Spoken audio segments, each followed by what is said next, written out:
Hi guys, in my last video I was reacting to cringy dating advice on TikTok, and we all came to the conclusion that dating advice on TikTok is just trash.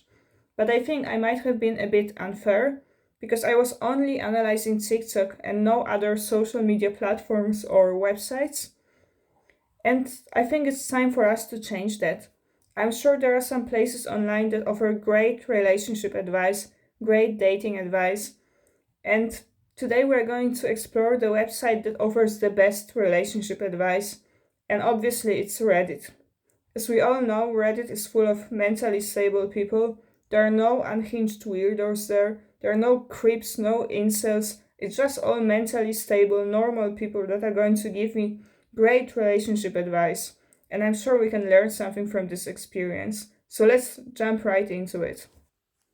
My boyfriend would spend all his time locked up at home in the couch. My boyfriend and I moved in together 2 weeks ago in an apartment next to my family's after have been in a distance relationship. He goes to some sort of university 2 times a week and is at home the rest of the days. I study from home and have lessons 6 days a week for several hours. So I'm gonna stop you right there because I just find it so funny that she calls his university some sort of university. I'm guessing it's not a very good university then, because if he was studying at Harvard or Oxford or any other prestigious university, then obviously she would just name that school and not say it's some sort of university. So that's a pretty bad look already, but let's keep going.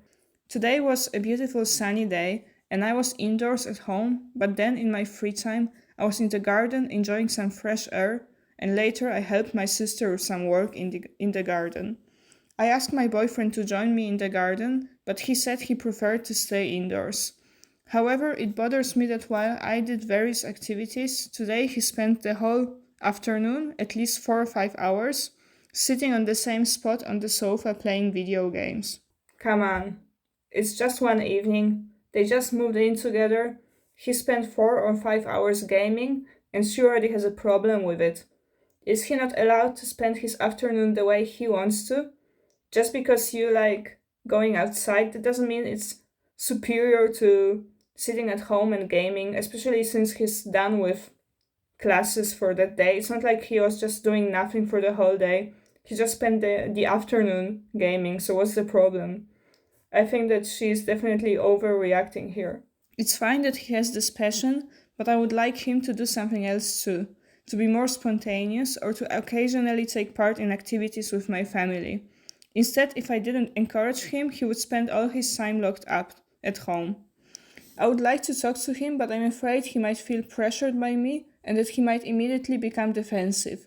What I'm asking is whether it's right for me to make these requests, or should I just learn to accept this side of him? Any advice?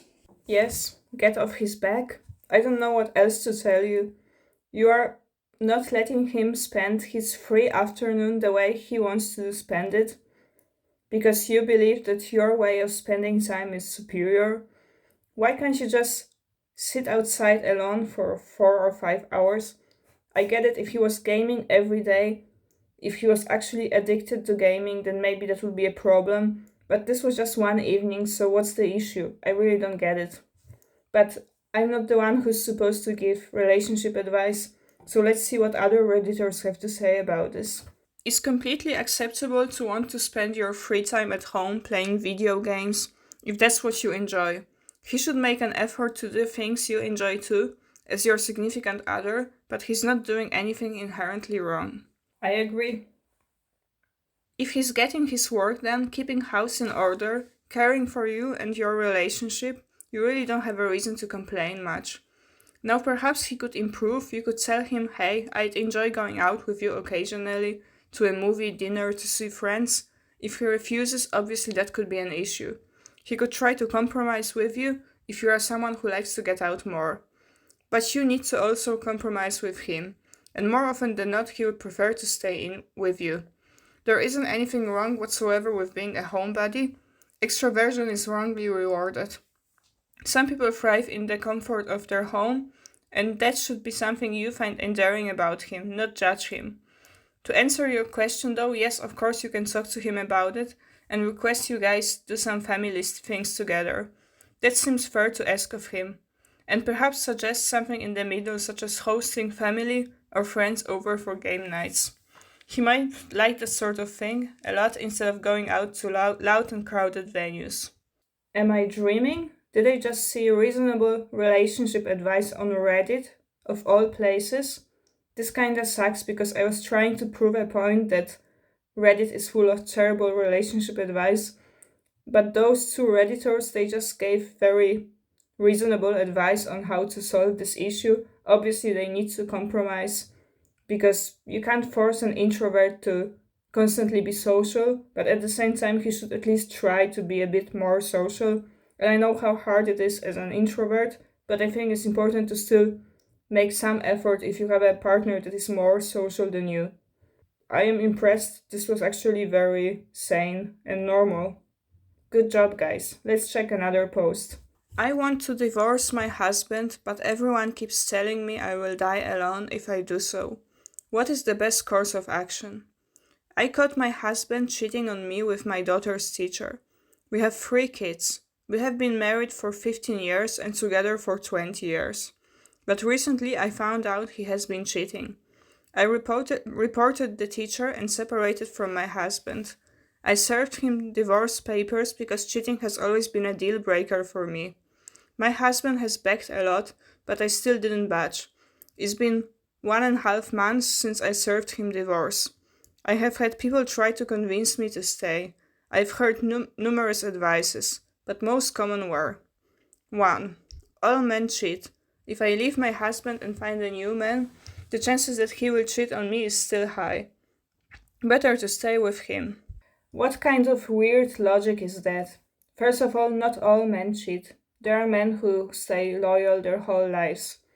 It's all about the principles, the integrity within you. If you are a person with integrity, with moral values, you will never cheat on your partner. But also, even if that was true, even if all men cheated, that doesn't mean she should stay with a guy who cheated on her. She could just be single if this is a deal breaker for her. And I am a pretty traditional person, so I'm not someone to scream break up every time there's an issue. But if this is a deal breaker for you, if you hate the idea of someone cheating, then obviously you shouldn't just stay for the sake of staying because all men cheat, which isn't even true. And I'm sorry that this happened to you. This is a really tough situation. True, I will be a single mom. A single mom with 3 kids have a difficult time finding a new partner. We have baggage. Besides, I am 37. Now, I will be honest, I kinda understand where those people are coming from. I'm not saying she should stay with her cheating husband, because personally, I would totally understand it if she decided to leave him, because for me, cheating is also a huge deal breaker. But I understand where those people are coming from, because it is true that it's much harder to date as a single parent, and especially as a single mother, because of all those biases against single mothers in our society, which I disagree with. I disagree with those biases, but nonetheless they do exist. And also, even if she decides not to date again, it's still much harder to raise kids in a single parent household. So it's definitely something worth considering, but at the end of the day, she's going to make her own decision, and I think that she should decide what she truly feels within is the right choice for her. 3. I should just let him cheat because at the end of the day, he still provides and pays the bills. What? I understand that people have different financial situation, and some of them struggle a lot, so they need this help, even from someone who cheated on them. But it's one thing for her to come to that conclusion. It's another thing for other people to just blatantly tell her that she should tolerate cheating because at least he still pays the bills. If she decides to stay with him because he provides, that's one thing. But for other people to say things like that, that's really outrageous. It's like they just ignore her emotional pain and only focus on the material side of the things. 4. Think about your kids and how it will affect them. Divorce is always harsh on kids. 5. I am taking their father away from them. So here's the thing. Yes, divorce is hard on kids and it should be avoided as much as possible. And it's best for the kids to grow up with both parents, obviously. But then again, even according to traditional Christians, cheating is good enough reason to divorce someone. So it's the husband's fault because he did what grounds for divorce, even according to the most traditional people.